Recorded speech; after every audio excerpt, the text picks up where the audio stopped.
সাবেক brigadier general Abdullahil আমান আজমি বাংলাদেশ জামাতে ইসলামের কেউ না বলে এক বিবৃতিতে জানিয়েছে রাজনৈতিক দলটি। রোববার জামাতে ইসলামের সেক্রেটারি জেনারেল ও সাবেক এমপি অধ্যাপক মিয়া গোলাম পরোয়ার এক বিবৃতিতে একথা জানান।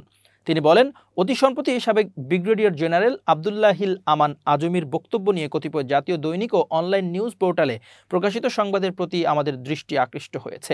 এ বিষয়ে আমাদের বক্তব্য হলো, আব্দুল্লাহিল আমান আজমি বাংলাদেশের জামাতে ইসলামের সঙ্গে সংশ্লিষ্ট কোনো ব্যক্তি নন। জামাতে ইসলামের সঙ্গে আজমির কোনো সাংগঠনিক সম্পর্ক নেই জানিয়ে গোলাম পরোয়ার বলেন, তিনি জামাতে ইসলামের প্রতিনিধিত্ব করেন না।